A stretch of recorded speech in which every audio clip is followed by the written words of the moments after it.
So you just got sentenced in federal court and the judge gassed you the fuck up. He hit you with that 100 years and you're sitting there thinking, man, it's over for me. I know once that gavel drops, it feels like the system just slammed the door on you.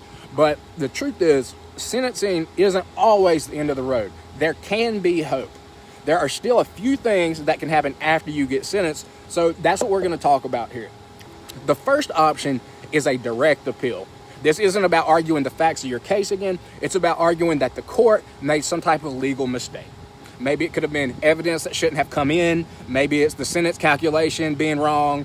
Maybe the judge applied the law wrong. But appeals have strict deadlines. Usually it's 14 days in federal court. So this is something that has to move very quickly, okay, for a direct appeal. Secondly, you have your post-conviction motions, your post-conviction relief.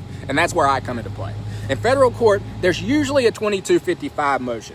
And this is where someone argues that their conviction or their sentence was unconstitutional in some way. The most common argument here is going to be ineffective assistance of counsel. That's the most common one that I see, at least. But there can be many other issues also. And then third, you've got your sentence reduction mechanisms. This can include things like compassionate release. It can be things like changes in sentencing law. It can be guideline amendments. These don't attack the conviction itself. They argue that the sentence should be reduced. And then fourth comes after BOP custody. That's going to be early termination and supervision issues. Once someone is on supervision, there are also early termination options in some cases. If you're unsure if you qualify, reach out to me. That's a separate process, but it's something that a lot of people don't realize exists. Now, here's the important thing, though. Most people inside the system don't understand the difference between these paths. So they'll end up filing the wrong thing at the wrong time, or they'll get scammed by some bullshit prison consultant. Timing in federal court matters more than people realize.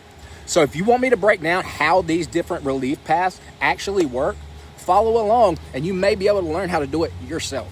Because understanding the system is the first step to navigating it. And I'm here to help you understand the system. Stay clean, stay up.